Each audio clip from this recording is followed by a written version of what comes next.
ይሄንን የሮሜን መጽሐፍ በማጥናት ሰዎች ምን እንዳገኙ ምሳሌዎችን ወስደን አይተናል አንደኛ። ከዛ በኋላ በቀጥታ የመጽሐፉን ባክግራውንድ ነው ማየት የጀመርነው። የሮሜ መጽሐፍ ሲጻፍ ማን እንደጻፈው ብለን ያው እዛ መጽሐፉ ላይ ምን እንዳለ ጸሐፊው ማን እንደሆነ ያው ይሄ እንደምታውቁት ጳውሎስ ይሄንን መጽሐፍ እንደጻፈው ተነጋግረናል። ኦሬዲ መጽሐፉም ያንን ይናገራል። ከዛ በኋላ ጸሐፊው ደግሞ መቼ እንደጻፈው መቼ ተጻፈ ሚለውን ስንት አለን? መቼ ተጻፈ አለን? 57 58 ዓመተ ምህረት አይደለ? ኤዲ። ስለዚህ ይሄ ማለት ኢየሱስ ክርስቶስ ከሞተ ኢየሱስ በስንት ሞተ አለን? በ33 አይደለ? 33 ኤዲ። ምክንያቱም ኢየሱስ የተወለደው መቼ ነው ብለናል? 4 BC አይደለ?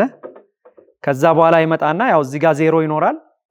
ከዛ ሲቆጠር ወደ ኋላ ነው። ከቢሲ ስንቆጥር ወደ ኋላ ነው ምንቆጥረው። ከ1000 ወደ ኋላ መተን ዜሮ ላይ ነው የምናርፈው። ከዜሮ በኋላ ነው ወደፊት የሚቆጠረው። ስለዚህ ኢየሱስ 4 BC ላይ ተወለደ። ከዛ በኋላ 33 ኤዲ ላይ ሞቶ ተነሳ ብለን ብናስብ በዚህ ዓመት ላይ ይሄ እንግዲህ ለዚህ ደግሞ ምን ያህል እንደሚቀርብ ማየት ትችላላችሁ። ስለዚህ ጳውሎስ ከጻፋቸው መጽሐፎች ውስጥ እርሊ የሚባል ነው፣ ግን የመጀመሪያ መጽሐፍ አይደለም የሮሜ መጽሐፍ። ይሄንን የሚቀድሙ ብዙ መጽሐፎች እንዳሉ ባለፈው ተነጋግረናል። ገላትያ፣ የተሰሎንቄ መጽሐፍ 1 እና 2 ኢቭን ከዚህ የሚቀድሙ ኢቭን እነ ቆላሲያስ ሁሉ ከዚህ እንደሚቀድሙ አይተናል። ቀደም ያሉ መጽሐፎች እንደሆኑ ማለት ነው። እና ምናልባትም ጳውሎስ ከጻፋቸው የመጀመሪያ መጽሐፍቶች ወይ ገላትያ ወይ ተሰሎንቄ ሊሆን ይችላል ተብሎ ነው የሚታሰበው። the earliest books ጳውሎስ የጻፋቸው ማለት ነው። እና ይሄም መጽሐፍ ክሎዝ ነው። 57 58 ኤዲ ማለት በጣም ቅርብ ነው። ይሄንን መቼ እንደተጻፈ ይሄንን አይተናል። ከዛ በኋላ ሶስተኛ ምን አለን? ለምን እንደተጻፈ ለምን ተጻፈ ይሄ ደብዳቤ ብለን ባለፈው ሳምንት ምን አየን? በሁለት ከፍለነዋል አይደለ? በሁለት ከፍለነዋል። ምን ብለን ነው የከፈልነው? አንደኛ አንድ ደብዳቤ ሲጻፍ ሰውየው ሊኖረው የሚችል ጸሐፊው ሊኖረው የሚችል ሪዝን አለ። የጸሐፊው ሪዝን አለ። አንደኛ የጸሐፊው ብለን ባለፈው ሳምንት የጸሐፊው ምክንያት ብለን ያየነው ነው። ሁለተኛ ደግሞ የሚጻፍላቸው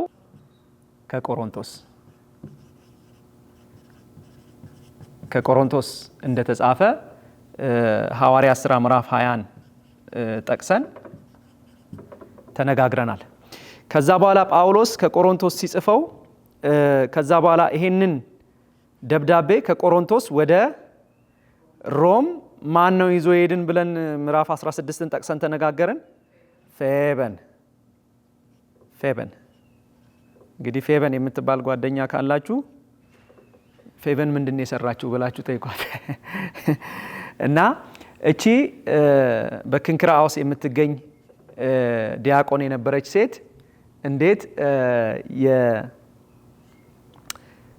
ከክንክራኦስ መጣ ቆሮንቶስ ሄዳ ከዛ በኋላ ከቆሮንቶስ ወደ ሮሜ ደብዳቤውን ይዛ እንደሄደች ያንን አይተናል። ስለዚህ የጳውሎስን ደግሞ ምክንያቶች ብለን ባለፈው ሳምንት ምን አየን? የጳውሎስ ምክንያቶች ምን ምንድናቸው ብለን አየን። 3 ትልልቅ ምክንያቶች አንስተናል አይደለ? የሚያስታውሳለ? አንደኛ በኢየሩሳሌም ለሚያደርገው ጉዞ እንዲጸልዩለት አይደለ? ጳውሎስ ወደ ኢየሩሳሌም ይሄዳለው ወደ ኢየሩሳሌም ሲሄድ ይዤ የሚሄደውን ስጦታ ወይንም ይዤ የሚሄደውን ስጦታ እዛ እንዲቀበሉኝ ለዛ ጸልዩልኝ ወደ ኢየሩሳሌም ለማደርገው ጉዞ። አንደኛው ምክንያት ይሄ ነው ብለናል።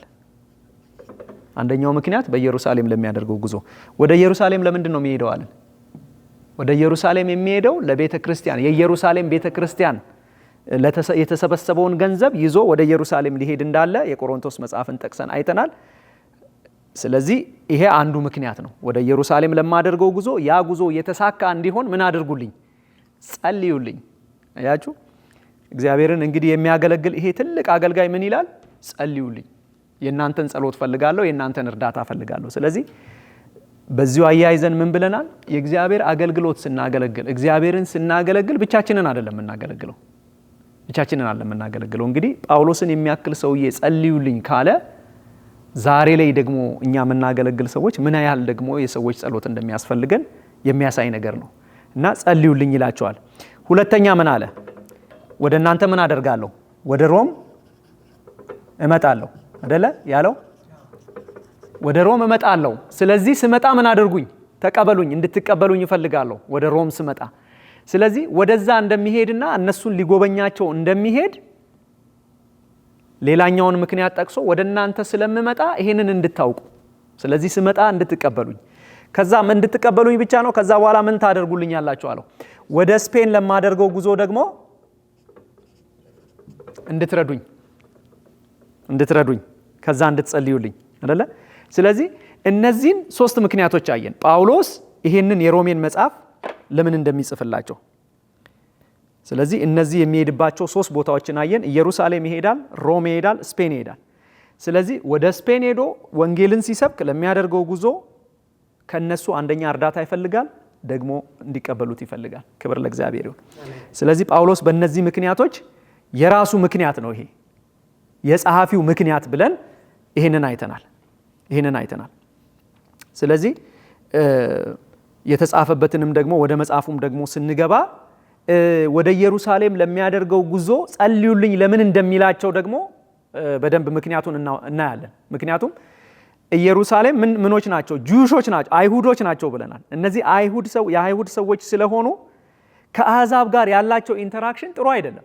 አሁን ይሄ መጽሐፍ ደግሞ የተጻፈበት አንዱ ሪዝን የቤተ ክርስቲያኗን ሪዝን ስናይ የምንረዳው ይሆናል። ምክንያቱም አይሁድና እነዚህ የግሪክ ሰው የሚሏቸው እነሱ የግሪክ ሰዎች ወይንም አሕዛብ የሚሏቸው አሉ። ከነዚህ ሰዎች ጋር እኩል ወራሽ እንደሆኑ አያስቡም። ወይንም የእግዚአብሔር ኮቨነንት ወይንም ደግሞ የእግዚአብሔር ኪዳን ለኛ ብቻ ነው የተሰጠው የሚሉ ሰዎች ናቸው እነዚህ የአይሁድ ሰዎች። ኮቨነንቱ ወይንም ደግሞ የእግዚአብሔር ቃል ኪዳን ለኛ ነው የተሰጠው፣ ትእዛዛት ለኛ ነው የተሰጡት አይደለ? 10ቱ ትእዛዛት ለማን ነው የተሰጠው? ለአይሁድ ወይንም ለእስራኤላውያን ነው የተሰጠው። ስለዚህ እነዚህ ሰዎች ባላቸው ነገር ቦስት ያደርጋሉ ክርስቲያን ያልሆኑት ላይ ወይንም ደግሞ አሕዛቦቹ ላይ ማለት ነው። እና ነቢያት ለኛ ናቸው፣ እነዚህ ትልልቅ አባቶች የኛ ናቸው፣ እንደዛ እያሉ እነዚህን ሰዎች እንደሚያሳቅቋቸው ብዙ ነገር የምናይበት መንገድ አለ። ስለዚህ ይሄንንም ነገር አንድ ላይ ሜንድ ለማድረግ ጳውሎስ ከአሕዛብ የተሰበሰበውን ገንዘብ ወዴት ይዞ ይሄዳል? ወደ ኢየሩሳሌም ይዞ ይሄዳል ማለት ነው። ይሄ ማለት ምንድነው? ሶሊዳሪቲ ነው የሚፈጥረው በአይሁዶችና በጀንታይልስ መካከል፣ ጂውስ ኤንድ ጀንታይልስ በእነዚህ መካከል ያለውን የእግዚአብሔር መንግስት ለሁሉም ነው። አያችሁ፣ ይሄንን የሚጽፍላቸው ዲሊብሬት ነው ይሄ የሚጽፍላቸው ነገር። ምክንያቱም ከአሕዛብ የተሰበሰበው ገንዘብ ይሄው ለእስራኤላውያን ወይንም ደግሞ ለአይሁዶች አይደለ? እነዚህን እኮ አትወርሱም ይሏቸዋል፣ እነዚህ ደግሞ ገንዘብ ሰብስበው ይሰጧቸዋል። ስለዚህ ጳውሎስ ይሄንን አንድ ላይ የሚያደርገውና ይሄንን የሚጽፍበት ሪዝን በአይሁድና በአሕዛብ መካከል ያለውንም ዲፍረንስ ሜንድ ለማድረግ ነው። ስለዚህ እነዚህ 3 ሜጀር ሪዝኖች አይተናል ጳውሎስ ደብዳቤውን የጻፈለት። ዛሬ ደግሞ የምናየው የሌላ ሁለተኛው ሜጀር ነገር የቤተ ክርስቲያኗ ምክንያት ወይንም ደግሞ ለዚች ቤተ ክርስቲያን ደብዳቤው እንዲጻፍ የተፈለገበት ምክንያት ምንድን ነው? አሁን ጳውሎስ የራሱን ሪዝን አስቀምጧል። በዚህ ጸልዩልኝ፣ ወደ እናንተ እመጣለሁ፣ ከዛ በኋላ እናንተን በዚህ ምክንያት እርዳታ ፈልጋለሁ ብሎ የራሱን ሪዝን አስቀምጧል። ሁለተኛው ደግሞ ሪዝን ምንድነው? የቤተ ክርስቲያኗ ሁኔታ ነው ይህንን ደብዳቤ እንዲጻፍ ያደረገው። ስለዚህ አንድ ደብዳቤ ጳውሎስ የጻፋቸው እንደተነጋገርነው 14 መጽሐፍትን ጽፏል። ከጻፋቸው 14ቱ መጽሐፍቶች ውስጥ እያንዳንዱን ደብዳቤ ሲጽፍ አንደኛ የሚጽፍላቸው ሰዎች ወይንም ደግሞ ያ ቤተ ክርስቲያን ከጳውሎስ ጋር በሆነ መንገድ ኮኔክሽን አለው። አይዘር ጳውሎስን የተከለው ወይንም ደግሞ የጳውሎስ ክሎዝ የሆነ አብሮ የሆነ ሰው ነው የተከለው ያንን ቸርች። ስለዚህ ቸርቹን ኢምፐርሰን ስለሚያቀው ለዛ ለሚያቀው ኢምፐርሰን ለሚያቀው ቸርች ደብዳቤውን ይጽፋል። ለምንድነው? ሊያጸናቸው ሊያበረታቸው ማለት ነው። ምክንያቱም ሄዶ በመጀመሪያ ቤተክርስቲያኗን ሲተክል ከዛ በኋላ ደግሞ ተመልሶ እንደገና በሁለተኛ ዙር ወይ በሶስተኛው ዙር እንደገና ሄዶ ይጎበኛቸዋል። የተከላትን ቤተክርስቲያን ሄዶ ይጎበኛል። ስለዚህ ብዙ ጊዜ በዛ ምክንያት ይጽፋል ደብዳቤውን። ይሄ የሮም ቤተክርስቲያን ዩኒክ ነው። በዚህ ምክንያት ዩኒክ ነው። አንደኛ የሮም ቤተክርስቲያን እንዴት ተተከለች ብለን መጽሐፍ ቅዱስን ብናጠና ሲንግል የሆነ ፐርሰን ተክሏታል የሚል ነገር አናገኝም መጽሐፍ ቅዱስ ውስጥ። አንድ ሰው ለምሳሌ ሮም ጳውሎስ ከጻፈላቸው አብያተ ክርስቲያናት እነ ገላትያን ወይ እነ ተሰሎንቄን ምናምን ብለን ብናይ በእያንዳንዱ ጊዜ ጳውሎስ በመጀመሪያ ሄዶ ጎብኝቶ ያቺን ቸርች ኢስታብሊሽ ያደረገበትን ጽሑፍ እናገኛለን። ሐዋርያት ሥራን ስናጠና ማለት ነው። ሐዋርያት ሥራን ስናጠና ኤፌሶንን ብናጠና፣ ቆሮንቶስን ብናጠና፣ ገላትያን ብናጠና እንዴት አድርጎ ጳውሎስ መጀመሪያ እዛ ሄዶ ወንጌል እንደሰበከና ከዛ በኋላ በዛች ከተማ ወንጌል ከተሰበከ በኋላ ቤተክርስቲያን ተተክሎ እንደቆየ ማየት እንችላለን። ከዛ በኋላ ጳውሎስ ያንን ከተከለ በኋላ ወደ ሌላ አካባቢ ደግሞ ሲሄድ ለዛ ለተከለው ቤተክርስቲያን ከሰማው ወሬ አይደል? አሁን ለምሳሌ ለቆሮንቶስ የጻፈው ታውቃላችሁ፣ የቆሮንቶስ መጽሐፍ አጥንታችሁት ከሆነ ማለት ነው ሪዝኑን ያስቀምጣል። የቀሎዌ ሰዎች ምን አደረጉኝ ይላል፣ ነገሩኝ ስለናንተ። ስለዚህ እኔ በነበርኩ ጊዜ እንዲና እንደዛ አልነበረም፣ ነገር ግን አሁን ያለውን በዛ ቸርች ውስጥ የሚካሄደውን ነገር እንደዚህ ብለው ሰዎች ስለነገሩኝ ይህንን ደብዳቤ ጽፍላቸዋለሁ ብሎ ይጽፍላቸዋል። ይሄ ቤተክርስቲያን ግን እንደዛ አይደለም። የትም ቦታ ላይ ሄደን ብናይ የሮም ቤተክርስቲያን በዚህ ሰው ነው የተተከለችው የሚለውን ነገር አናገኝም። ግን በጣም ከእግዚአብሔር ቃል በጣም ገስ ማድረግ እንችላለን። ባይዞ ገስ ማድረግ እንትን አይደለም፣ ኃጢአት አይደለም። አንዳንድ ጊዜ ሊሆኑ የሚችሉ ሴናሪዎችን ከእግዚአብሔር ቃል ጽሑፎች ውስጥ ማውጣት እንችላለን። ለምሳሌ ይሄ ቤተክርስቲያን ተተክሏል ከሚባልበት ወይንም ደግሞ ሊተከል ይችላል መቼ ተተከለ የሚለውን ነገር ስናይ ሐዋርያት ሥራ ምዕራፍ 2 ቁጥር 10 ላይ በጣም ፕሮሚነንት የሆነ ታሪክ አለ አይደለ? መንፈስ ቅዱስ ከወረደ በኋላ መንፈስ ቅዱስ ሐዋርያት ላይ ከወረደ በኋላ እነዚህ ሐዋርያት በሌላ ቋንቋ መናገር ጀመሩ አይደለ? ያው ልሳን የሚባለው ማለት ነው። እንግዲህ ልሳንም አንድ ኮንትሮቨርሻል የሆነ ኢሹ ነው በቤተ ክርስቲያን ውስጥ አሁን። እና እዚህ ቦታ ላይ ሐዋርያት ሥራ ምዕራፍ 2 ላይ የተነገረው ልሳንና አንደኛ ቆሮንቶስ ምዕራፍ 14 ላይ ያለው ልሳን የተለያየ ነው ይባላል። ለምን? እዚህ ጋር ያለው ምንድነው? ቋንቋ ላንጉዌጅ ነው፣ ቋንቋ ነው። በቃ ሊትራል የሆነ የሰው ቋንቋ ነው። ምክንያቱም ሰዎች እዛ ቦታ ላይ ከተለያየ ስፍራ የመጡ ሰዎች በራሳችን ቋንቋ እነዚህ ሰዎች ሲናገሩ ምን አደረግናቸው? ሰማናቸው። ስለዚህ በሮም ቋንቋም ልሳን ተነግሮ ነበረ። ምክንያቱም ይህንን ምዕራፍ 10 ላይ ሄዳችሁ ስታዩ ላንብብላችሁ፣ ምክንያቱም ኢምፖርታንት ስለሆነ። ማን ነው እቺን ቤተክርስቲያን የተከለው ብለን ብንፈልግ ላናገኝ ስለምንችል፣ ግን እንዴት እንደተተከለች ማሰብና እንዴት ልትተከል እንደምትችል መናገር እንችላለን። ስለዚህ በዛ የነበሩ ያ ልሳን ሲነገር ወይንም መንፈስ ቅዱስ ሲወርድ በዛ ከሮም የመጡ ሰዎች ነበሩ ይላል እዛ ቦታ ላይ ሐዋርያት ሥራ ምዕራፍ 2 ቁጥር 10 ላይ ነበሩ ይላል። ስለዚህ እነዚህ ሰዎች ተመልሰው ወደ ሮም መሄዳቸው አይቀርም። ስለዚህ ወንጌል በዛ ስፍራ ሰምተዋል። 5000 የሚያክሉ ሰዎች ድነዋል በዛ ስፍራ። ስለዚህ እነዚህ ሰዎች ተመልሰው ሲሄዱ ያንን ቸርች ፕላንት እንዳደረጉት ያ ቸርች በዛ ምክንያት እንደተመሰረተ መገመት እንችላለን። በተረፈ ሌላ የምናገኘው ምንም አይነት ማስረጃ የለም። እንደዚህ የሚል ቃል አለ ሐዋርያት ሥራ ምዕራፍ 2 ቁጥር 10 ላይ በፍርግያም በጵንፍልያም በግብፅም በቀሬናም በኩል ባሉት በሊቢያ ወረዳዎች የምንኖር በሮሜም የምንቀመጥ አይሁዶች ወደ ይሁዲነትም የገባን እያለ ይቀጥላል። የቀርጤስ የአረብ ሰዎች የእግዚአብሔር ታላቅ ሥራ በልሳኖቻችን ሲናገሩ እንሰማቸዋለን። አያችሁ እንግዲህ ምን እንዳሉ እዚህ ጋር አልተጻፈም፣ ግን ሞስት ላይክሊ ወንጌል ነው የሰበኩት በልሳኖቻቸው።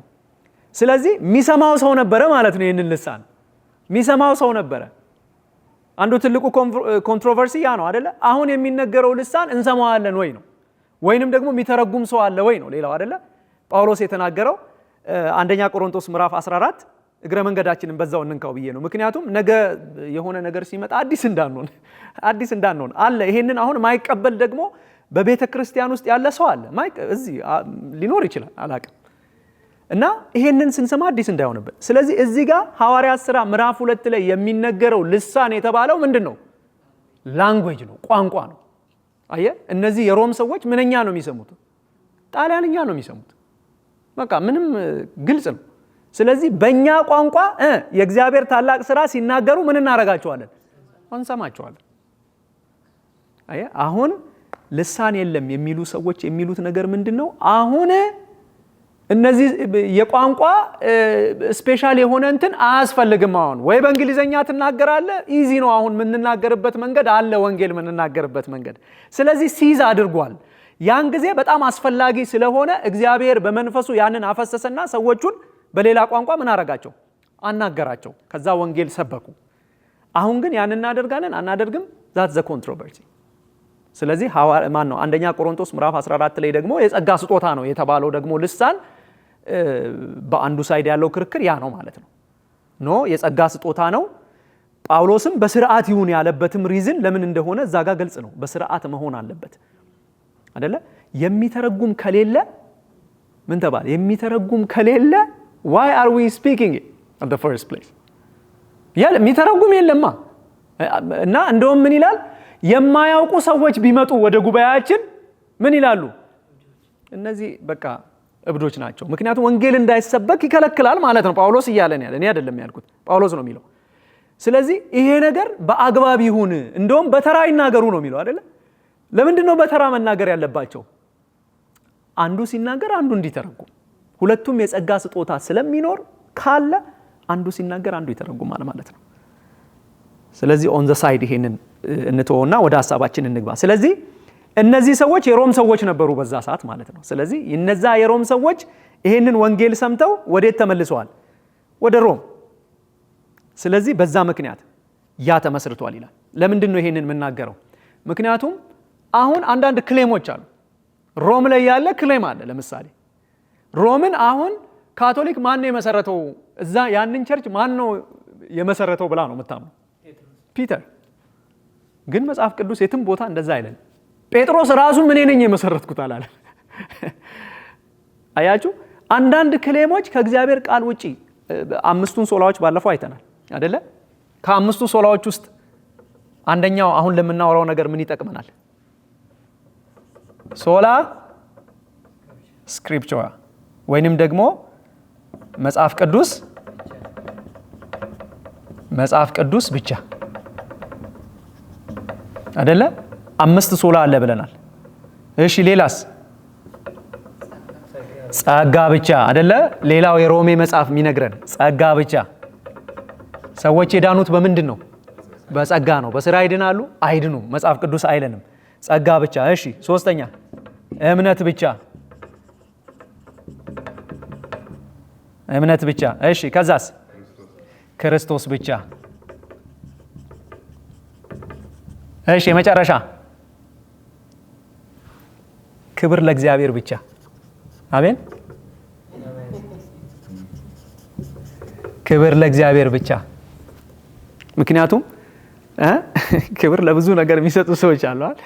ክብር ለእግዚአብሔር ብቻ። ስለዚህ እነዚህ አምስቱ ሶላዎች አንደኛው ምን ብለናል? መጽሐፍ ቅዱስ ብቻ። ስለዚህ መጽሐፍ ቅዱስ ላይ የሌለ ከሆነ መጽሐፍ ቅዱስ ብቻ ማለት ሌላ ነገር አናነብም ማለት አይደለም። ባይዘይ ብዙ ሰው ሚስኮት የሚያደርገን ነገር፣ አንድ ፕሮቴስታንቶችን ሚስኮት ከሚደረግበት ነገር አንዱ ምንድነው? መጽሐፍ ቅዱስ ብቻ ማለት ሌላ ነገር ማናነብ ማናይ እውሮች አድርጎ የሚያስቡን ሰዎች አሉ አይደለም።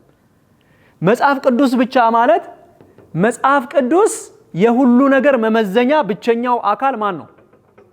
መጽሐፍ ቅዱስ ነው። ሁሉም ነገር የሚመዘነው በምንድን ነው? በመጽሐፍ ቅዱስ ነው። በዚህ ቃል ብቻ ነው ሁሉ ነገር ሊመዘን የሚችለው። ሰው ሊሆን ይችላል፣ ጠቢብ ሊሆን ይችላል፣ ጽሁፍ ሊሆን ይችላል፣ whatever it is። ሁሉንም መጽሐፍ ወዴት እናመጣና በዚህ እንገመግመዋለን ማለት ነው። በዚህ ተገምግሞ ካላለፈ ያ መጽሐፍ በምንም አይነት መንገድ ሊጸድቅ አይችልም።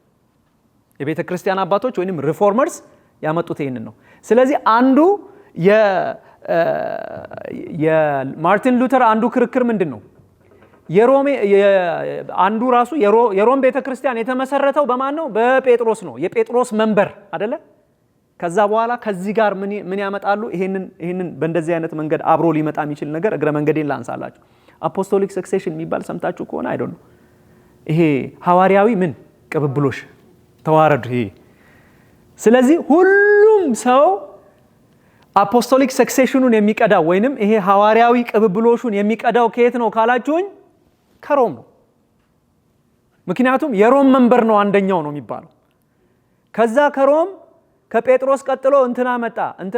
የኢትዮጵያን ኦርቶዶክስ አሁን ብትጠይቋት እንዴት ነው ብትሏት ወደ ኋላ ሄዳ ማንጋ ወስዳ ትገጥማቸዋለች? የሮም ቤተክርስቲያን ጋር ይያያዛል። ግን የሮም ቤተክርስቲያን መጽሐፍ ቅዱስ ብንፈልግ ብናስስ በጴጥሮስ ነው የተመሰረተው የሚለው ነገር የለም። ሌሎች ቸርቾች አሉ፣ እዚህ ጋር መረጃቸው አለ። ይሄ ነገር እንግዲህ መረጃው የሌለበት ምክንያት ወይንም ፒተር ይሄንን ቤተክርስቲያን ኢስታብሊሽ ቢያደርገው ኖሮ ጴጥሮስ ስንት መጽሐፍ ጽፏል? አንደኛ ጴጥሮስ፣ ሁለተኛ ጴጥሮስ አይደል ጽፏል። እዛ ላይ መናገር ይችላል። ወይንም ደግሞ ለሮሜ ሰዎች አሁን የሮሜን ቤተክርስቲያን ነኝ ይጻፍኩ። ምክንያቱም ጳውሎስ የመሰረታቸውን ቤተክርስቲያን ምንም ሳያፍር ይናገራል አለ። እንደዚህ ባለፈው በመሰረትኩ ጊዜ ወይ በመጣው ጊዜ እንደዚህና እንደዚህ ሆኗል ብሎ ይናገራልና እቺ ቤተክርስቲያን ግን ከእግዚአብሔር ቃል ፈልገን ልናገኝ የምንችለው ነገር ምናልባት ብለን ያሰብነው ሐዋርያት ሥራ ምዕራፍ 2 የነበሩት ሰዎች ተመልሰው ሄደው ይሄንን ቤተክርስቲያን ፕላንት እንዳደረጉት ያንን ልናገኝ እንችላለን። ከዚያ ውጪ ሐዋርያት ሥራ ላይ ነው በብዛት የጴጥሮስን መልእክቶች የተጻፉትን ሌተሮች ስናያቸው ጳውሎስ በአንድም ይሁን በተለያየ መንገድ እዛ ቤተክርስቲያን ጋር ኮኔክሽን እንዳለው የሚነግረን። አሁን ግን ምንም አይነት እንደዛ የምናገኘው ነገር የለም። ጳውሎስም ደግሞ ራሱ እንዳልመሰረተው ምዕራፍ 1 ላይ ሄዳችሁ ስታዩ ማየት ትችላላችሁ። ሮሜ ምዕራፍ 1 ሄደን ስናይ ጳውሎስ ወደ እናንተ ልመጣ ብዙ ጊዜ ሞክሬ ነበረ፣ ግን አልቻልኩም። ብዙ ሞክሬ ነበር፣ አልቻልኩም። እንደውም እግዚአብሔር ወደ እናንተን መጥቼ እንዳያችሁ ከዛ በኋላ ደግሞ ጸጋ እንዳካፍላችሁ ከናንተም ጸጋ እንድካፈል ምን አድርጉልኝ ይላቸዋል፣ ጸልዩልኝ። አይተዋቸው አያውቅም ማለት ነው። ስለዚህ ለማያውቃቸው ሰዎች ነው ይሄ ደብዳቤ የሚጻፈው። ነገር ግን ምዕራፍ 16 ላይ ደግሞ ስታዩ ወደ 26 ሰዎችን ክሎዝ ቱ 26 በስም እየጠራ እከሌ እከሌ እከሌ እከሌ እከሌ እያለ ለሮም ቤተክርስቲያን ሰላምታ አቅርቡልኝ ብሎ ደግሞ ይጽፋል። ይጋጫል? አይጋጭ። ክብር ለእግዚአብሔር ይሁን። የማይጋጭበትም ምክንያት አለው። በሮም ቤተክርስቲያን ውስጥ የተፈጠረው አንዱ ሌላ ደግሞ ችግር ምንድነው? በ49 ዓመተ ምህረት አንድ ትልቅ ኢቨንት ሮም አካባቢ ተፈጥሯል። 49 ኤዲ ማለት ነው። ይሄ ምንድነው?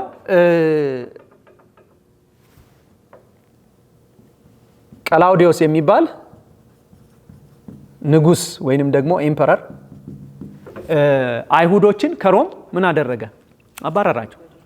ምክንያቱም ይሄም አንዱ የደብዳቤው አንዱ ሪዝን ነው ተብሎ ይነገራል። በሮም ቤተክርስቲያን ውስጥ ከተፈጠረው ችግር አንዱ ምንድነው? በአይሁዶችና በአሕዛብ መካከል። ምክንያቱም በዛ ቦታ ከሮም የመጡ አይሁዶችም ነበሩ። ከዛ በኋላ ደግሞ እንደገና በሮም ደግሞ የሚኖሩ አሕዛብ ነበሩ። ይሄ ቤተክርስቲያን ኢስታብሊሽ ሲደረግ አይሁዶችም እንደገና ደግሞ አሕዛብም ነበሩበት። ስለዚህ በእነዚህ በአይሁድና በአሕዛብ መካከል በክርስቶስ ምክንያት የተፈጠረ ችግር ነበር፣ በኢየሱስ ክርስቶስ ምክንያት እና ምክንያቱንም ጠቅሷል። በታሪክ የተጠቀሰ ነገር ነው። ይባይዘ ከመጽሐፍ ቅዱስ ሳይሆን ኢቭን በታሪክ የተጠቀሰ ነገር ነው። ይሄ ንጉስ ያደረገው ነገር ማለት ነው። በታሪክ የተጠቀሰ ነው። መጽሐፍ ቅዱስን እውነት ከሚያደርገው ነገር አንዱ ምንድነው ብላችሁ ከጠይቃችሁኝ ከታሪክ ጋር የሚጣረስ ነገር የለውም። መጽሐፍ ቅዱስ አይጣረስም። ሂስትሪ ላይ የምታገኙትን ነገር መጽሐፍ ቅዱስ ላይ በሆነ መንገድ ታገኙታላችሁ። ስለዚህ ይሄ ሰውዬ በጣም የታወቀ የአይሁድም ሂስቶሪያን የጻፈው ታሪክ ነው። ክላውዲዮስ የተሰኘ ሰውዬ አይሁድ በጠቅላላ ከሮም እንዲወጣ ትእዛዝ ሰጥቶ ነበር ይላል። ይሄንን ሐዋርያት ሥራ ምዕራፍ 20 ላይ ሄዳችሁ ማግኘት ትችላላችሁ። ሐዋርያት ሥራ ምዕራፍ 20 ላይ ስታዩ ላንብብላችሁ ኢምፖርታንት ስለሆነ ማለት ነው። እዛ አይደለም 18 ሐዋርያት ሥራ ምዕራፍ 18። ከዚያም በኋላ ጳውሎስ ከአቴና ወጥቶ ወደ ቆሮንቶስ ወጣ። በወገኑም የጳንጦስ ሰው የሚሆን አቂላ የሚሉት አንድ አይሁዳዊ ያገኘ። እርሱም ከጥቂት ጊዜ በፊት ከሚስቱ ከፕርስቅላና ከኢጣሊያ መጥቶ ነበር ይልና አይሁድ ከሮም ይወጡ ዘንድ ቀላውዲዮስ አዞ ነበርና የሚል ቃል አለ። ሐዋርያ ሥራ ምዕራፍ 18 ቁጥር 2 18 ቁጥር 2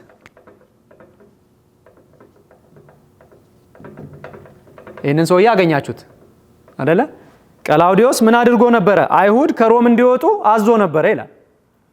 ስለዚህ ይሄ ብጥብጥ የተነሳው በቤተ ክርስቲያን ውስጥ እንደሆነ እዚህ መጽሐፍ ላይ ሳይሆን የምታገኙት የታሪክ መጽሐፍ ላይ ታገኛላችሁ። በአይሁድና በሮማውያን መካከል የተፈጠረ ግጭት ነበረ።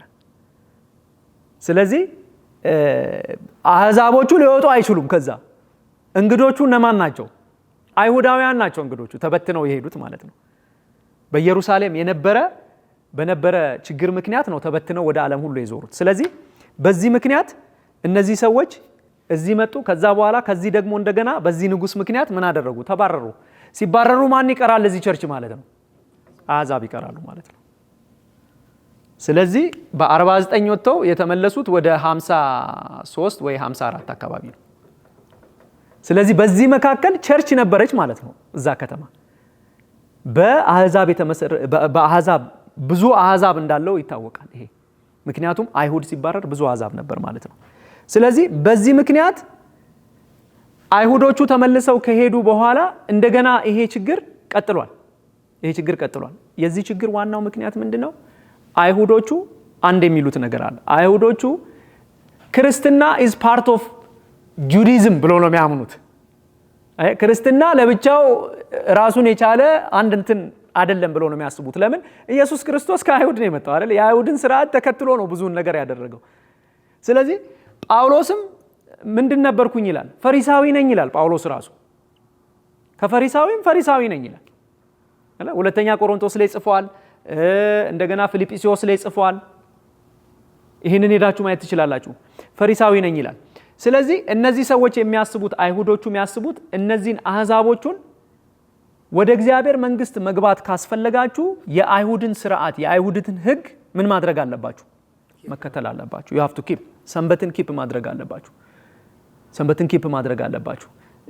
የምግብ ስርዓቱን እንደገና የግርዘት ስርዓቱን ሜንሊ እነዚህን 3 ነገሮች መጠበቅ አለባችሁ። አንደኛ ሰንበትን፣ ሁለተኛ የግርዘት ስርዓቱን፣ ሶስተኛ የአመጋገብ ስነ ስርዓቱን ማለት ነው።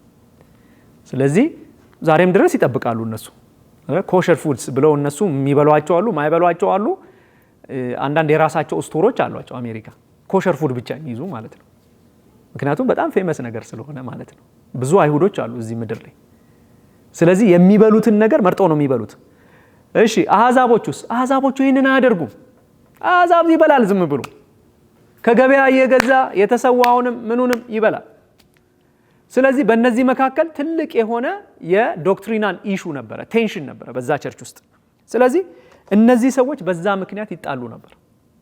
በዛ ጥል ምክንያት ኢቭን ከተማውን ሁሉ የሚበጠብጥ ነገር እንደተፈጠረና ይሄ ንጉስ እነዚህን ሰዎች እንዳባረራቸው ታሪክ ይነግረናል ማለት ነው፣ መጽሐፍ ቅዱስ ብቻ ሳይሆን። ስለዚህ ይሄ ቤተክርስቲያን በማን እንደተመሰረተ አናውቅም። ነገር ግን ሜንሊ አሕዛብ የሆኑ ሰዎች የበዙበት ቦታ ነው። ሜንሊ ዶሚናንት የሆነው በአሕዛብ ነው። አሕዛብ ዶሚናንት ብላችሁ ያዙት። በአሕዛብ ዶሚኔትድ የሆነ ቤተክርስቲያን ነው። ግን የተወሰኑ ደግሞ አይሁዶች አሉበት። ስለዚህ አንዱ ጳውሎስ የጻፈበት ምክንያት ሪዝኑ ወይንም ምክንያቱ ምንድነው ብለን ካልን በአይሁድና በአሕዛብ መካከል ያለውን ውጥረት ጳውሎስ ያንን ሚቲጌት ለማድረግ ወይንም ደግሞ ለማስታረቅ የጻፈበት ሪዝን ነው። ከአሕዛብ እምነት ወደ ክርስትና የሚመጡ ሰዎች የግርዘትን ስርዓት መፈጸም አለባቸው። የአመጋገቡን ሂደት መቀጠል አለባቸው። እንደገና ደግሞ ሶስተኛ የሳባስ ወይንም ደግሞ የሰንበትን ምን ማድረግ አለባቸው? ኪፕ ማድረግ አለባቸው። ስለዚህ ህጉ አለ ነው የሚሉት እነዚህ አይሁዳውያኖቹ። አሁን ወደ ምዕራፉ ወደ እያንዳንዱ እንትን ምዕራፍ ስንገባ በጣም ክሊር እየሆነ ስለሚመጣ ማለት ነው። አሁን እቺን ቶሎ ጨርሰን ወደ እንትኑ ስለምንገባ፣ ስለዚህ እነዚህ ሰዎች ምንድነው የሚሉት? ህጉ አሁንም መከበር አለበት፣ ህጉ መጠበቅ አለበት። ስለዚህ ይሄንን ህግ የማይፈጽም ወደ እግዚአብሔር መንግስት ሊገባ አይችልም። ሰንበትን አክብር የሚል ህግ አለ። ኢቭን እንደውም 10ቱ ትእዛዛት ውስጥ አይደለ? 10ቱ ትእዛዛት ውስጥ እስቲ አንድ ነገር ኤክሰርሳይዝ እናድርግ። 10ቱ ትእዛዛት እስቲ በመደዳ መጻፍ እንሞክር እንችላለን? እሺ። ስለዚህ አታመንዝር፣ አትስረቅ። እሺ። 9ኛ ፎልስ ዊትነስ፣ ልክ ነው። 10ኛ ነው አትመኝ፣ በሐሰት አትመስክር። ከዛ አትመኝ። እሺ አሁን ፌል አድርገናል፣ ግን ኢትስ ኦኬ። ያ እንትኑን መያዙ ምንም እንትን አይደለም፣ ግን ጳውሎስ እዚህ ጋር የሚያስቀምጠውን ሁለት ቴንሽን እንድንረዳ ነው። አሁን እነዚህ ሰዎች ይሄ አላቸው፣ አይሁዶቹ ይሄ አላቸው፣ ለነሱ ነው የመጣው ይሄ። ስለዚህ እነሱ የሚሉት ምንድነው? እነዚህን ያልፈጸመ ሰው ከኮቨነንቱ ጋር ግንኙነት የለውም ነው የሚሉት። ይሄንን ካልፈጸምክ ወይንም ስትመጣ ወይንም ስትገባ በር ላይ ሲቀበሉ ይሄንን ትፈጽማለህ። ፕላስ ይሄ ብቻ አይደለም፣ ይሄ 10 ነው። እዚህ ጋር 10 አለ፣ ፕላስ አለው። ባይዘው 10 ብቻ አይደለም ህጋቸው፣ ወደ 613 የሚሆን ህግ አለ። የምግብ ስርዓቱ፣ የእጅ መታጠቡ፣ የመንጻት ስርዓቱ። ስለዚህ ይሄ ፕላስ ይሄ ነው የሚጠብቅህ ማለት ነው በር ላይ። ስለዚህ ይሄንን ይዘህ ነው ምን መሆን የምትችለው? ክርስቲያን መሆን የምትችለው ወይንም በእግዚአብሔር መንግስት ውስጥ የምትገባው ነው የነሱ ክርክር፣ የአይሁዶቹ ክርክር ማለት ነው። ከዛ እነዚህ ብቻ አይደለም ቦስት የሚያደርጉት ባይዘው፣ አህዛቦቹም ደግሞ ቦስት የሚያደርጉበት ነገር አለ። ምንድነው የሚሉት እነሱ ደግሞ? እኛ ከህግ ነፃ ሆነን በጸጋ ምን አድርገናል? ድነናል። ስለዚህ ይሄ ህግ ምን አያደርገንም? አይመለከተንም። ይሄ ህግ ሁለት ቴንሽን፣ ትልቅ ቴንሽን ነው ይሄ። እነዛ እነዚህን ይዋቸው ይህንን 10 60 ምናምን 600 ምናምን እንትን እየታገሉ ነው ያሉት ብለው ቦስት ያደርጋሉ። እነዛኛው ልጅ ማለት ነው። እነዛ ደግሞ look at these people, they claim that claim ያደርጋሉ ወደ እግዚአብሔር መንግስት ገብተናል እንዲህ በቀላሉ ይሄንን ሁሉ ነገር ሳይፈጽሙ።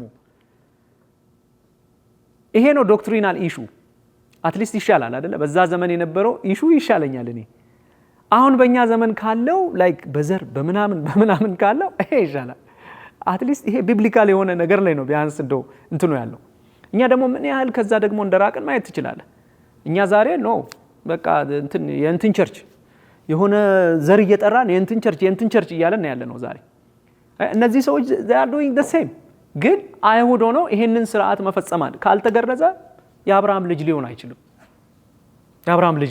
የአብርሃም ልጅ ካልሆነ ደግሞ የእግዚአብሔር ምን አይደለም? ወራሽ አይደለም። በቃ ፒሪየድ። ስለዚህ ያ ሰውዬ ሲገረዝ ነው ክርስቲያን መሆን የሚችለው። ስለዚህ ሜጀር የሆነ ትልቅ የሆነ ኢሹ አለ እዚህ ቤተክርስቲያን ውስጥ ማለት ነው። ይሄንን ማስታረቅ የሚችል እንግዲህ ትልቅ ሐዋርያ መኖር አለበት ማለት ነው። ምክንያቱም መንግስትን ሁሉ ያደከመ ጉዳይ ነው ይሄ ጉዳይ አይደል? ይሄ ንጉስ በዚህ ብጥብጥ ምክንያት ከነዚህ ሰዎች ባርፍ ይሻላል ብሎ አባረራቸው ከሮም፣ አይሁዶቹን መርጦ ማለት ነው። ምክንያቱም እነሱ ናቸው ብዙ ነገር ዲክቴት የሚያደርጉት። ስለዚህ ጳውሎስ ደግሞ ብዙ ጊዜ ስታዩ መጽሐፉን ሲጽፍ ብዙ ጊዜ ለመስበክ ሲገባ የት ነው የሚገባው ነው የሚለው ብዙ ጊዜ የአይሁድ ሲኖጎግ ውስጥ ነው ሄዶ የሚገባው። ለምን? መጀመሪያ እዚህ ጋር ይነግረናል ምዕራፍ 1 ላይ ወንጌል መጀመሪያ ለማን ነው ይላል? ለአይሁድ፣ ከዛስ ለግሪክ ሰው፣ ከዛ በኋላ ለአሕዛብ እያለ ይቀጥላል ማለት ነው። ስለዚህ ይሄንን ሜጀር የሆነ ኢሹ በህግና በጸጋ ድነናል የሚሉ ሁለት ፓርቶች አሉ በቤተ ክርስቲያን ውስጥ ነው ማለት ነው። ስለዚህ እነዛን አይሰሙም፣ እነዛን አይሰሙም። እንግዲህ ሽማግሌ ሲመረጥ ምን ሲባል አስበው። እንደገና ደግሞ ይሄ እነዚህ ቤተ ክርስቲያናቶች ደግሞ እኛ እንደምናስበው እንደዚህ አንድ ቤተ ክርስቲያን ኖሮ ሁሉም አንድ ላይ አይደለም ያሉት። በእያንዳንዱ ቤት ውስጥ ምን አለ? ቤተ ክርስቲያን አለ። በቤት ላለች ቤተ ክርስቲያን ብሎ የሚጽፈው ለዛ ነው ፖል። ምክንያቱም በአይሁዶች የተመሰረተ ወይንም በአይሁድ አንድ የአይሁድ ሀብታም ካለ እዛ ቤት ውስጥ አንድ ቸርች አለ ማለት ነው።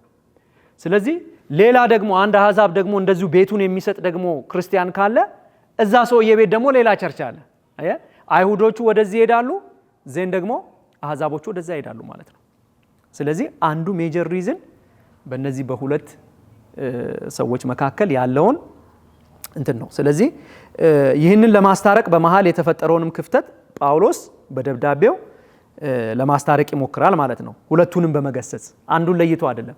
እናንተም እንዲናችሁ እንዴት ብሎ እንደገሰጻቸው ወደ ፖይንቱ ስንገባ ሪሊ ባክግራውንዱ ስላለን ጳውሎስ ምን እያለ እንደሆነ ይገባናል ማለት ነው አውቶማቲካሊ። ስለዚህ ይሄንን አድርጓል። ጳውሎስ ራሱን በሁለቱም ሳይድ ያስቀምጣል። ጳውሎስ ራሱ ማለት ነው። አሁን አንዱን ቢናገር አንደኛው አይ ወደ እነሱ ወግነ ነው እንትን ስለሆንክ እንዳይባል ጳውሎስ ራሱን በሁለት መንገድ ያስቀምጣል። አንደኛ ጳውሎስ ምንድነኝ ይላል? ፈሪሳዊ ነኝ ይላል ራሱን። አይ ዋዝ አ ፋሪሲ። ፈሪሳዊ ማለት የተለየ ማለት ነው። ፈሪሳዊ ማለት ብዙ ጊዜ ኔጌቲቭ ኮኖቴሽን ያለው ይሄ ፈሪሳዊ ምናምን እንላለን ዛሬ ቸርች ውስጥ ግን ወርዱ ምንም ኔጌቲቭ ነገር የለውም። ሰዎቹ የሚሰሩት ነገር ነው እንጂ ኔጌቲቭ ወርዱ ፓራሺም ከሚለው የአይሁድ ቃል የመጣ መለየት ወይንም ደግሞ ቅዱስ መሆን። እነዚህ ፈሪሳውያን የሚሉት ምንድነው? እኛ ምንድነን ነው የሚሉት? ቅዱስ ነን፣ የተለየን ነን። እኛ ለማን? ለእግዚአብሔር መንግስት የተለየን ነን። ለቤተ መቅደሱ ስራ ምን የተደረግነን የተለየን ነው። ለዛ ነው እኮ ሰውንም እንኳን እኮ በትክክል እንኳን እኮ ሰዎች ጋር እኮ ቀርበው የሚያገለግሉ ሰዎች አይደሉም። ለምን? የተለየን ሰው እንኳን አይነኩም። እነዚህ ሰዎች ልብሳቸውን እንድትነኩ አይፈቅዱም። እነዚህ ሰዎች ሴቶች ልብሳቸውን እንዲነኩ አይፈቅዱም። ይወገር ሁሉ ይላሉ። ሰው ለምሳሌ አንድ በየወሩ ሴቶች ላይ የሚከሰተው ነገር ያለባት ሴት አንድን ፈሪሳዊ ከነካች ምን ትደረግ ይላሉ ህጋቸው። እዚህ 613 ውስጥ አለ። ምን ትደረግ? በድንጋይ ተወግራ ትሙት ይላል። ከእንዲህ ከነካች ማለት ነው ልብሳቸውን። ለምን? ታረክሳለች ተብሎ ስለሚታሰብ። ያቺ ደም የሚፈሳት ሴት ኢየሱስ ክርስቶስን ጨርቅ የነካችው ተደብቃ የነካችው ለዛ ነው። በጣም ተሽሎክሉካ በሰው መካከል ሄዳ ነክታ ማን የነካኝ ሲል ኢየሱስ ሴትዮዋ ለመናገር አልደፈረችም። ምክንያቱም የሚጠብቃትን ታውቃለች። የሚጠብቃት ምንድነው? መወገር ነው የሚጠብቃት። ምክንያቱም ደም የሚፈሳት ሴት በፍጹም ወደ ቤተ መቅደስ መግባት አትችልም። ከሰፈሩም ተገላ ነው የምትቀመጠው። ነገር ግን ኢየሱስ ክርስቶስን መታ ነካች ሴትዮ። የደሜ ምንጭ ቆማል፣ ኢየሱስ ክርስቶስ ይፈውሰኛል ብላ ያንን አደረገች። ስለዚህ ይሄ ሰውዬ ራሱን እንደምን ያያል? ፈሪሳዊ ነኝ ይላቸዋል። ለማን? ለአይሁዳውያኖቹ ፈሪሳዊ እንደሆነ ግልጽ ያደርጋል። የታወቀ ነው ይሄ፣ እነሱም ያውቃሉ።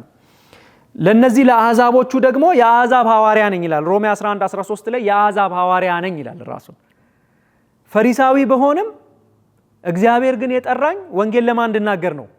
ለአሕዛብ እንድናገር ነው። ስለዚህ ባላንስ አላደረገም። ይሄ ሰውዬ የአሕዛብ ሐዋርያ ነው፣ ነገር ግን ምንድነው? ፈሪሳዊ ነው። ስለዚህ የነዚህን ሰዎች ሁለቱን ይህንን ውጥረት ሊያረግብ የሚችል ትክክለኛ ሰው ጳውሎስ ነው። ምክንያቱም ፈሪሳዊ ነው፣ ከአይሁዶቹ ጋር መግባባት ይችላል። የአሕዛብ ሐዋርያ ነው፣ ከአሕዛቦቹ ጋር ማውራት ይችላል። ምክንያቱም ወንጌል ለአሕዛብ የሰበከ ሐዋርያ ስለሆነ ማለት ነው። ስለዚህ እነዚህን የሚያነሳቸውን ጽድቅ የሚገኘው በእግዚአብሔር ጸጋ ብቻ ነው። አሁን እነዚህን ሁለቱን ለማስታረቅ የተጠቀመባቸው ዋና ነገሮች ምንድነው?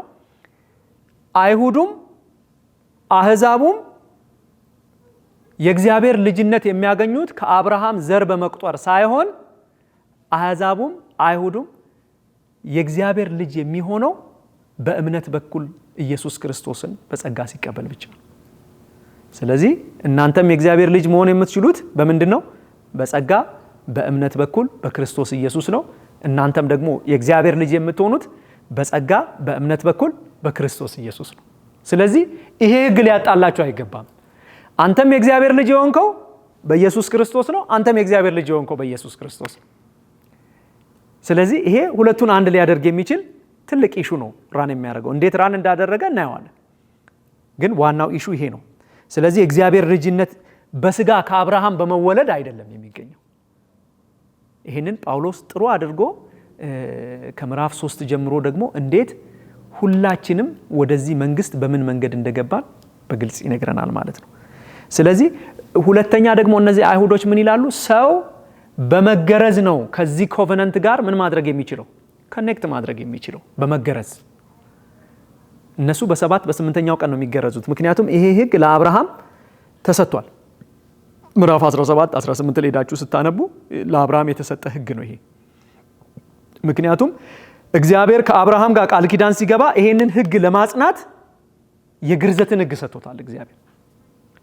ስለዚህ እግዚአብሔር ከአብርሃም ጋር በኮቨናንት የተያያዘው በዚህ ስርዓት ነው። ስለዚህ you have to continue this ብለው ነው የሚናገሩት ማለት ነው። ስለዚህ ይሄ በጣም ሁለት ኢምፖርታንት ነገር ጽድቅ የሚገኝበትን መንገድና የአብርሃም ልጅ የሚኮንበት መንገድ ሁለቱም የእግዚአብሔር ልጅ የሚያደርግ አይደለም። ስለዚህ በኢየሱስ ክርስቶስ ብቻ ነው የእግዚአብሔር ልጅ መሆን የሚቻለው። ስለዚህ ሁሉም ለአብርሃም ልጆች የሚሆኑት በእግዚአብሔር ጸጋ በክርስቶስ በኩል በሆነ እምነት ብቻ ነው። ስለዚህ በተጨማሪም ከዚህ በኋላ በአይሁድና በአሕዛብ መካከል ምንም አይነት ልዩነት እንደሌለና ሁሉም የእግዚአብሔር ልጅ ሆኖ የእግዚአብሔር መንግስት ወራሽ የሚሆነው በክርስቶስ በኩል በተደረገው ስራ ስለሆነ ይሄ ነገር ልዩነት ሊፈጥር አይገባም በሚል ሐሳብ ጳውሎስ እነዚህን ሁለት አካላት ለማስታረቅ ሜንሊ የጻፈበት ትልቅ ሪዝን ነው። ስለዚህ የቤተክርስቲያና ሁኔታ እነዚህ ሁለት ሰዎች አሉበት። ጳውሎስ የራሱን ጉዳይ ደግሞ ያነሳበት እነዛ ሶስት ምክንያቶች አሉ። እነዚህ አንድ ላይ ሆነው ይሄ ደብዳቤ ለሮም ሰዎች እንዲጻፍ አስገድዷል ማለት ነው። ስለዚህ እነዚህን እያንዳንዱን ሪዝኖች በየምዕራፎች ውስጥ እናያቸዋለን ማለት ነው። ምዕራፍ 1 ላይ ስናይ ምን አለ ምን የለም የሚለውን ነገር ከዚህ ባክግራውንድ ጋር ነው የምናየው። ቸርቿን አይተናል። ቸርቿን በአእምሮአችሁ ትይዛላችሁ። የጳውሎስን ሪዝን በአእምሮአችን እንይዛለን። ከዛ በኋላ ወዴት እንመጣለን? ወደ ቴክስቱ እንመጣለን ማለት ነው። ስለዚህ ኔክስት ዊክ ቀጥታ ወደ ምኑ ወደ ቴክስቱ እንገባለን። ግን ይሄንን ቴክስት እንዴት አድርገን ስለዚህ በስድስት መክፈል እንችላለን የሮሜን ጥናት። አንደኛ ስታጠኑ እንደዚህ አድርጋችሁ እንድታጠኑ ማለት ነው። ሮሜ ምዕራፍ 1 ከምዕራፍ 1 እስከ 17 የመጀመሪያውን የምናጠናበት ይሄንን መግቢያ ማለት እንችላለን። መግቢያ ኢንትሮዳክሽን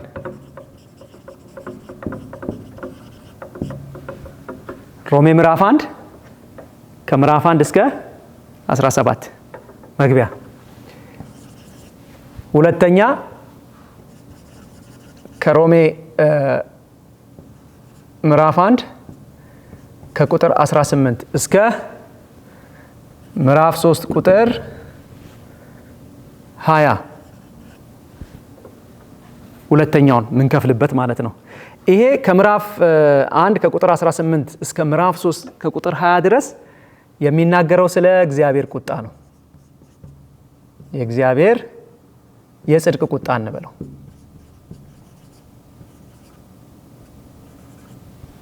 ወይንም ራዝ የእግዚአብሔር ቁጣ።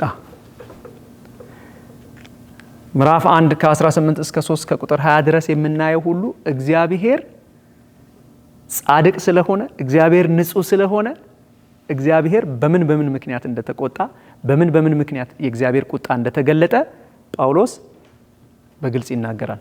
ለዛ ነው ባለፈው ሳምንት ምን ያልኳችሁ there is always መጀመሪያ ሲናገር ጳውሎስ there is a bad news. So this is the bad news. ይሄ ምዕራፍ እንዳለ bad news ነው። ወንጌል good news ነው። ወንጌል ሁሉ ጊዜ good news ነው። ግን የኛን ማንነት ማወቅ አለብን። የሰው ማንነት ማወቅ አለብን። ይሄ በጣም ኢንተረስቲንግ የሆነ ነገር ነው። በተለይ ምዕራፍ 1 ከ17 እስከ መጨረሻው ድረስ ያለውን ስናየው በዚህ ዘመን ያለው ነገር ሁሉ ምን ያህል ሴንስ እንደሚሰጥ እናያለን። ሰዎች እግዚአብሔርን ባለማወቅ እግዚአብሔር እንዴት ለማይረባ አእምሮ አሳልፎ እንደሰጣቸውና ያ የማይረባ አእምሮ አሳልፎ ደግሞ መሰጠት እግዚአብሔር እነሱን መተው በሰው ላይ ያመጣውን ኮንሲኩዌንስ እናያለን ማለት ነው። ይሄ የእግዚአብሔርን ቁጣ this is the bad news ባለፈው እንዳየነው። ሶስተኛ የምናየው ከምዕራፍ 3 ከቁጥር 21 እስከ ምዕራፍ 8 ኤግዛክትሊ ቆይ እዚህ ጻፍኩትን ልይ እስከ ምዕራፍ 8 ቁጥር 39 ድረስ ማለት ነው። ምዕራፍ 8 ከቁጥር እስከ ቁጥር 39 ድረስ ይሄ ደግሞ this is the good news ወይንም ደግሞ የእግዚአብሔር ጸጋ ግሬስ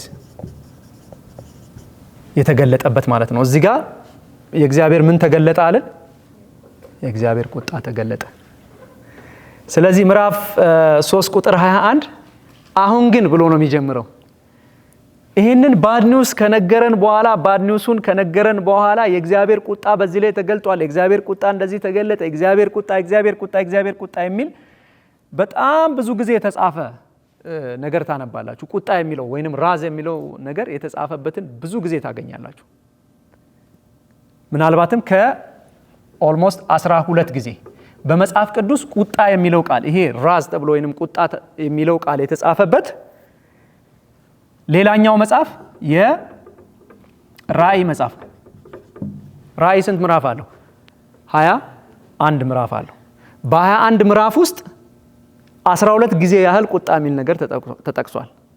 ያ ኤክስፔክትድ ነው፣ ግን ካለው ምዕራፍ አንጻር በ16 ምዕራፍ ውስጥ 12 ጊዜ ቁጣ የሚል የተጻፈበት ብቸኛው መጽሐፍ የሮሜ መጽሐፍ ነው። ቁጣ የሚለው ማለት ነው። በየትኛውም መጽሐፍ ቁጣ የሚል በጣም እንደዚህ በዚህ ሌቭል በዚህ ፍሪኩዌንሲ የተጻፈበት የምታገኙት ራእይና ሮሜ መጽሐፍ ላይ ነው። that's why የመጀመሪያው ምዕራፍ is a bad news፣ ምክንያቱም የእግዚአብሔር ቁጣ የተገለጠበት ነው። የእግዚአብሔር ቁጣ እንዴት እንደተገለጠ እናያለን። ይሄኛው ደግሞ የእግዚአብሔር ጸጋ ግሬስ ደግሞ ይሄ ከ24 ጊዜ በላይ የተጻፈበት በጣም በግሬስ ደግሞ ሪች የሆነ ደግሞ መጽሐፍ ነው። ቁጣም አለው ጸጋም አለው።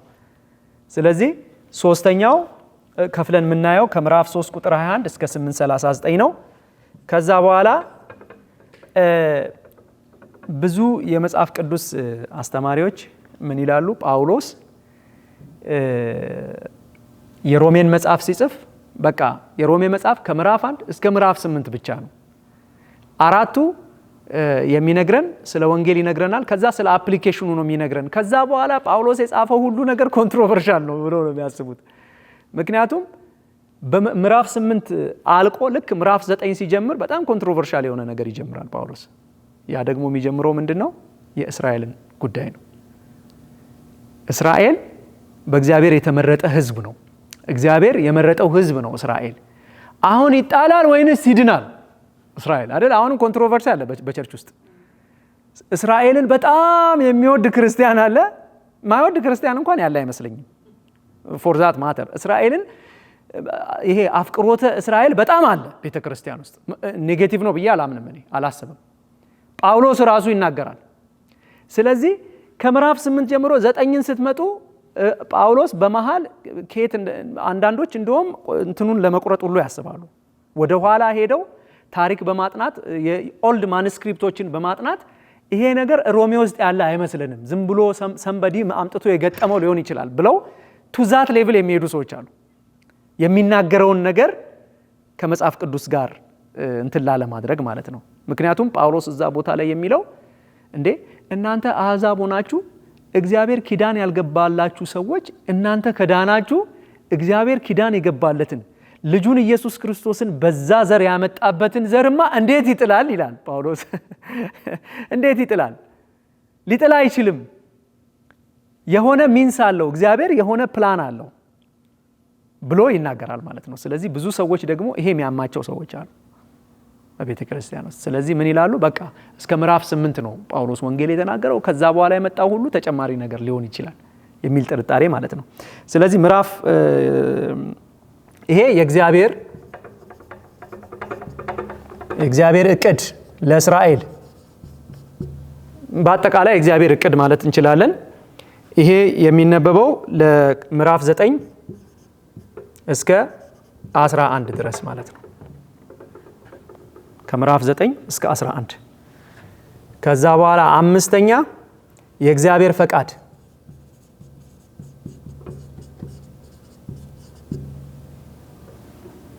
የእግዚአብሔር ፈቃድ የሚለው ከ12 እስከ 15 ቁጥር 13 ድረስ። ከዛ ስድስተኛ ምዕራፍ 16 በጠቅላላ ሙሉውን እንደ ማጠቃለያ ወይንም ደግሞ ሰላምታ። ምክንያቱም እዛ ቦታ ላይ የሚጠቅሳቸው በጣም ብዙ ቤተሰቦች አሉ፣ ለነሱ ሰላምታ የሚያቀርብበት ነው። ስለዚህ በእነዚህ በስድስት ወይ ከፍለን እናያለን።